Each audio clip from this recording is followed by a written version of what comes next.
Ajaibul qalbi, keajaiban hati, atau keistimewaan serta rahasia-rahasia yang terdapat di dalam qalbu manusia.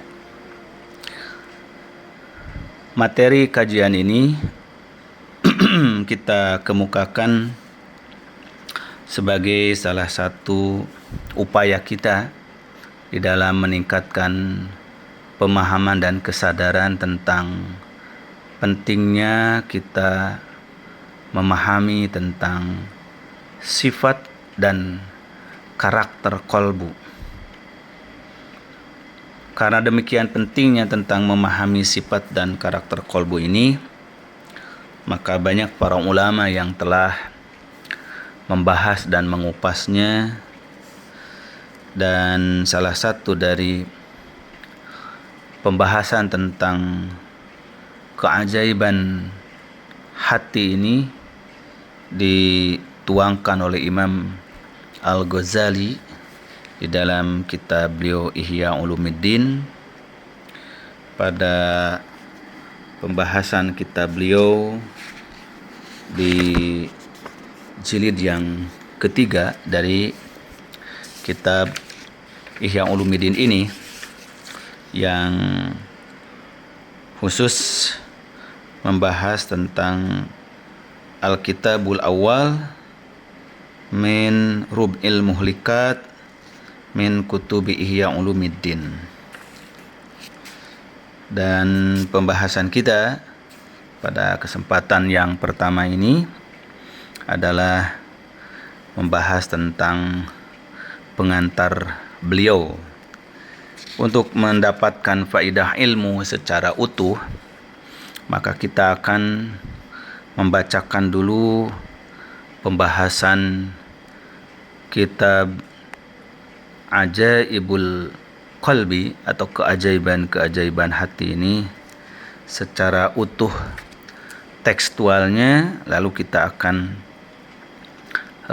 memberikan tarjamah secara maknawiyah supaya kita dapat menerima dan memperoleh ilmu yang utuh daripada pembahasan beliau.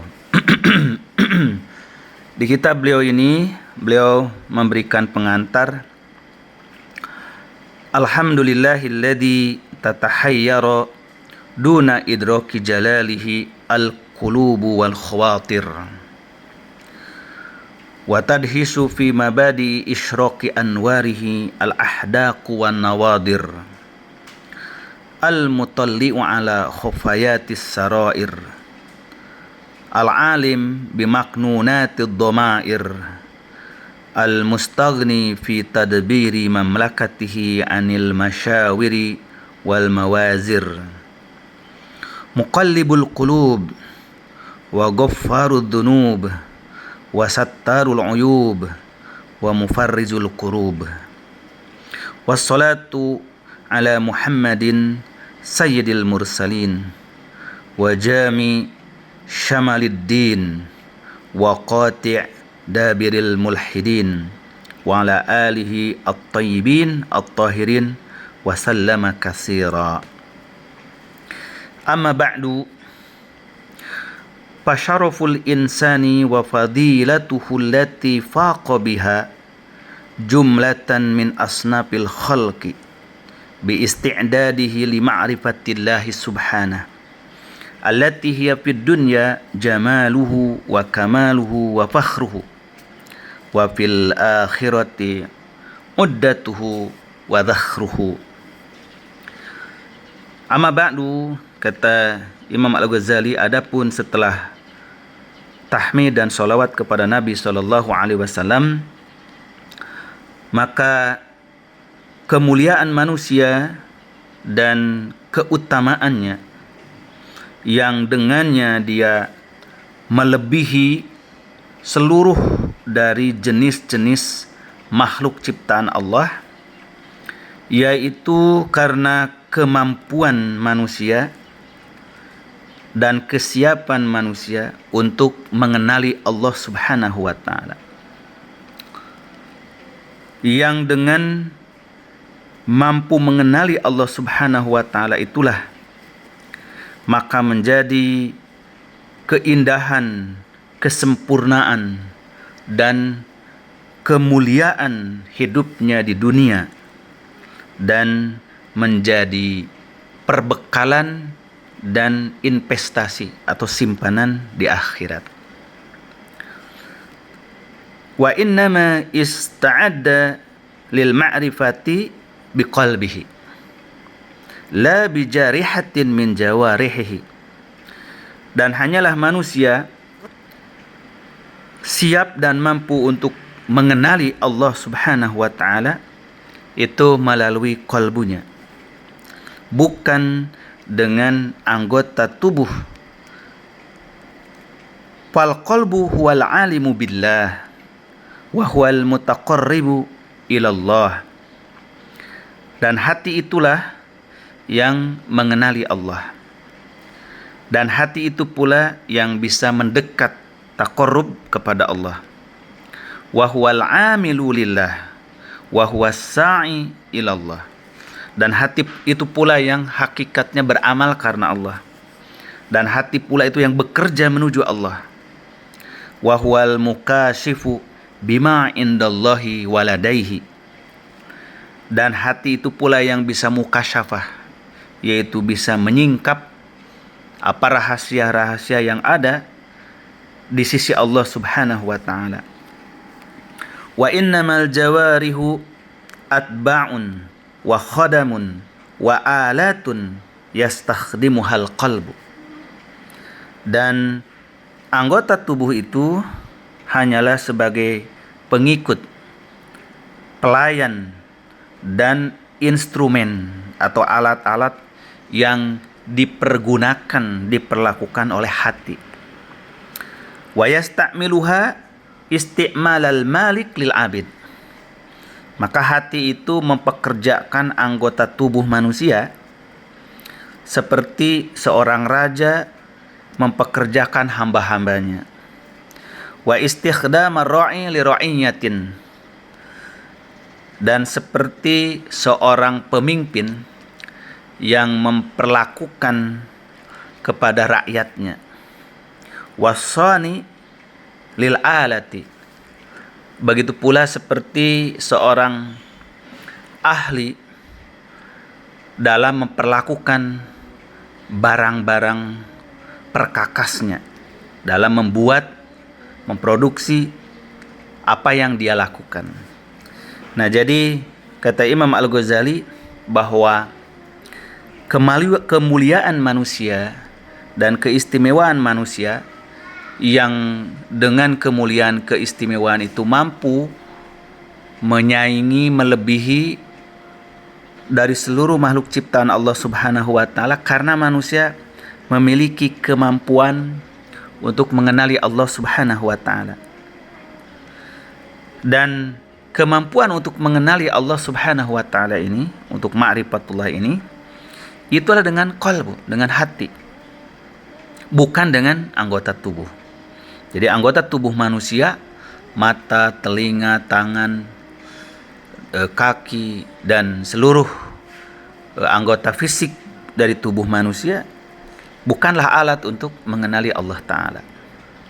Maka hakikat pengetahuan, hakikat dekatnya manusia kepada Allah, kemudian bekerja dan berusaha di jalan Allah dan menuju Allah, bahkan mampu menyingkap rahasia-rahasia ilmu Allah Subhanahu wa taala, itu adalah hati manusia. Adapun seluruh anggota tubuh manusia itu semuanya laksana rakyat bagi rajanya, laksana alat-alat yang digunakan oleh seorang ahli dalam membuat barang-barang yang diproduksinya. Begitu pula seperti seorang budak terhadap majikannya. Itulah posisi anggota tubuh manusia. Semuanya adalah pengikut dan pelayan hati. Maka mata kita, telinga kita, lisan kita, tangan kita, kaki kita, seluruh anggota tubuh kita hanyalah sebagai pelayan daripada hati manusia. Maka alangkah kelirunya kalau manusia melupakan raja daripada tubuhnya sendiri, yaitu qalbunya. Kemudian beliau mengatakan, fal qalbu wal maqbulu indallah idza salima min ghairillah. Maka hati itu adalah yang diterima di sisi Allah apabila dia telah bersih daripada beribadah, mencintai dan ma'rifat kepada selain Allah. Wa huwal mahjubu anillah idza sara mustaghriqan bi ghairillah. Dan hati itu pula yang akan terhalang dari Allah apabila hati itu telah diliputi oleh selain Allah. Wa huwal mutalabu wa huwal mukhatabu wa huwal mu'atabu wa huwal mu'aqabu. Maka hati itulah yang dituntut untuk taat patuh kepada Allah.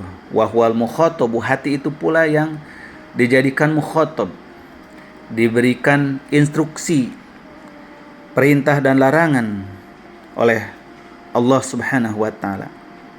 Dan hati itu pula yang terkena celaan dan terkena hukuman ketika dia melanggar. Wa huwa alladhi yas'adu bil qurbi minallahi fayaflahu idza zakahu. Maka hati itulah yang akan merasa bahagia karena dekatnya kepada Allah. Dan dia merasa beruntung, merasa senang apabila dia bersih, suci dari dosa. Wa huwa alladhi yahibu wa yashqa idza danasahu wa dassahu.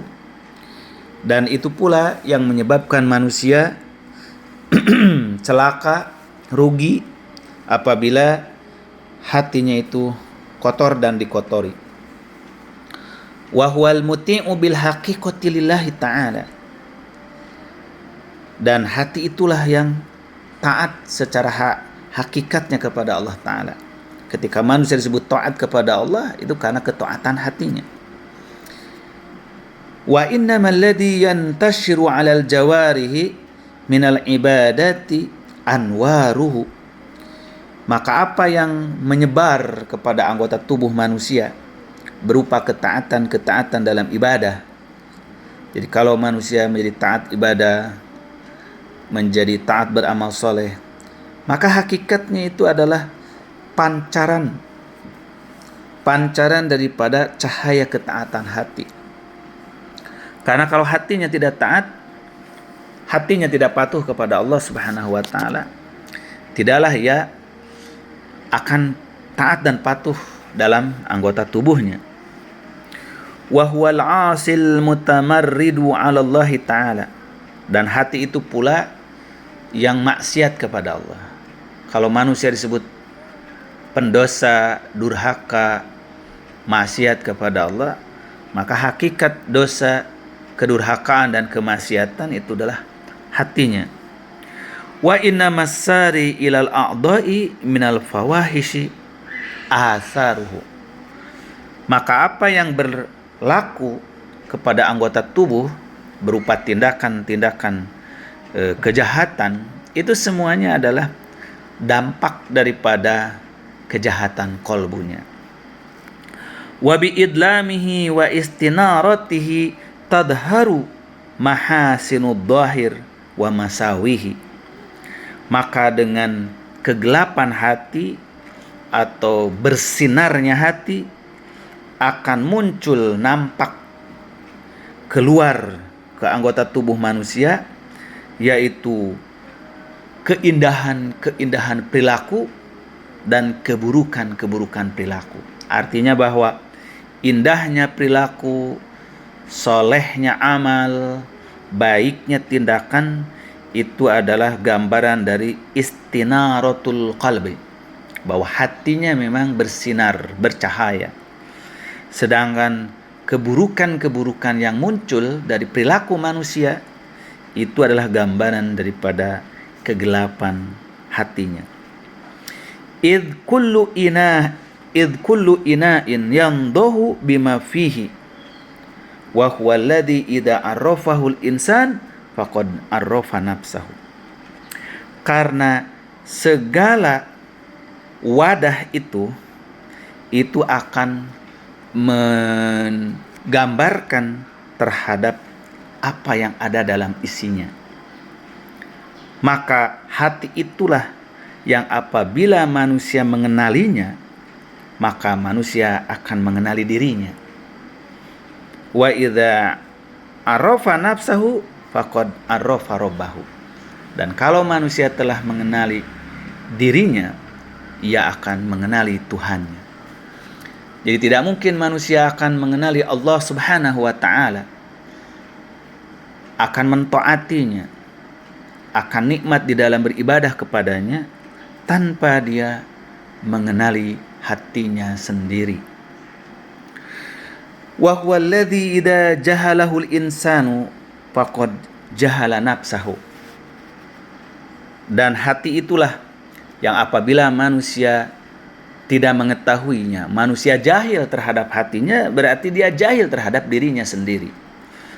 Jadi kalau ada manusia menguasai segala ilmu, menguasai berbagai macam disiplin sains, tetapi dia tidak mengetahui hatinya sendiri, maka hakikatnya dia adalah orang yang jahil. Jahil terhadap dirinya, walaupun menguasai berbagai ilmu pengetahuan di luar dirinya, maka pengetahuan di luar dirinya tidak berfaedah kepada dirinya, karena dia justru tidak mengetahui dirinya sendiri. Nah, adakah orang yang mengetahui banyak hal di luar dirinya tapi tidak mengetahui dirinya sendiri? Tentu saja banyak. Orang-orang yang menguasai berbagai macam disiplin ilmu pengetahuan, berbagai macam wawasan yang luas, segala aspek ke dimensi ilmu pengetahuan duniawi dia kuasai, tapi dia sendiri tidak memahami tentang qalbunya, maka ia tetap adalah orang yang jahil tentang hakikat dirinya. Wa idza jahala nafsahu faqad jahala rabbahu. Maka kalau manusia telah jahil pada dirinya sendiri, berarti dia jahil, dia bodoh, dia tidak tahu tentang Tuhannya. Wa man jahala qalbahu fahuwa bighairihi ajhal. Maka apabila manusia bodoh terhadap hatinya sendiri, yang merupakan markas daripada jiwanya itu sendiri, maka dia akan lebih bodoh lagi terhadap selain dirinya. Wa aksarul khalqi jahiluna biqulubihim wa anfusihim. Dan kebanyakan manusia justru adalah jahil terhadap hati dan diri mereka sendiri, jiwa mereka sendiri. Wa qad hila bainahum wa baina anfusihim. Dan telah terhalang antara diri mereka dengan diri mereka sendiri. Terhalang diri mereka dengan kolbunya sendiri. Manusia terhalang untuk memahami dirinya sendiri, lebih mudah memahami orang lain. Itulah sebabnya kenapa manusia mudah mengenali wajah orang, tapi dia tidak mengenali wajahnya sendiri. Untuk mengenali wajah sendiri dia harus bercermin. Manusia mudah sekali melihat keaiban telinga orang lain, tapi dia tidak pernah melihat telinganya sendiri kalau tidak bercermin. Ia melihat keaiban hidung orang lain, ia lihat keaiban bibir orang lain, tetapi dia jahil tentang keaiban bibirnya sendiri, hidungnya sendiri, kecuali dia harus bercermin. Itulah keumuman dari manusia terhalang untuk memahami dirinya sendiri. Dia lebih mudah memahami di luar dirinya daripada di dalam dirinya. Wa innallaha yahulu bainal mar'i wa qalbihi. Dan Allah Ta'ala akan menjadikan penghalang antara seseorang dengan hatinya. Wa hailulatuhu bi ayyamna'hu an musyahadatihi wa qurbihi wa qurbihi wa muraqabatihi wa ma'rifati sifatihi. Dan di antara manusia terhalang untuk mengenal dirinya, mengenal kolbunya, yaitu dia terhalang untuk bisa menyaksikan keagungan Allah Ta'ala. Ia terhalang untuk bisa mendekati Allah Ta'ala. Dia terhalang untuk merasakan muraqabahnya dan untuk mengetahui sifat-sifatnya. Wa kaifiyati taqallubihi baina usbu'aini min asabi'ir rahman. Dan dia tidak bisa memahami tentang bagaimana hatinya itu berbolak-balik, berubah antara jari-jari Tuhan. Jadi hati manusia ini bolak-balik, mencintai, membenci, senang, sedih, marah, dan bahagia. Berbagai macam sifat yang bertolak belakang dalam hati manusia berbolak-balik, sehingga hati disebutkan berbolak-balik di antara dua jari Tuhan, dua jari tangan Tuhan. Wa annahu kaifa yahwi maratan ila asfalas safilin wa yankhafidu ila afaqis syayatin wa kaifa yartafi'u ukhra ila a'la iliyin wa yartaqi ila alamil malaikatil muqarrabin. Sehingga manusia tidak mengetahui bagaimana suatu saat hati manusia bisa jatuh kepada derajat yang paling rendah, bahkan terhina kepada derajat syaitan. Tetapi di saat yang lain hati manusia bisa meningkat tinggi kepada posisi a'la iliyin, posisi tertinggi dari makhluk-makhluk ciptaan Allah.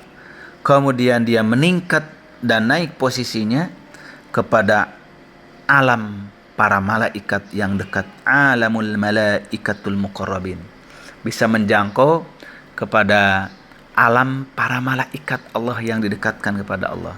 Itu semua adalah karena kondisi hati, bukan karena fisik jasmaniah. Wa man lam ya'rif qalbahu liyuraqibahu wa yura'iyahu wa yatarassada ma yaluhu min khazainil malakuti alaihi wa fihi fahuwa mimman qala Allah Ta'ala fihim nasullaha fa'ansahum anfusahum ulaika humul fasikun. Maka siapa yang tidak mengenali hatinya untuk dia bisa mengawasinya, menjaganya, memantaunya, kemudian dia mampu menghantarkannya kepada perbendaharaan kerajaan Allah Subhanahu wa Ta'ala, kepada alam malakut, maka orang yang seperti itu termasuk ke dalam kategori yang Allah firmankan, mereka melupakan Allah sehingga Allah pun melupakan mereka. Mereka merupakan Allah, maka mereka menjadi lupa terhadap jati diri mereka, terhadap diri mereka sendiri. Ulaika humul fasikun, merekalah orang-orang yang fasik. Pama'rifatul qalbi wa haqiqati awsafihi asluddin wa asasu tariqis salikin.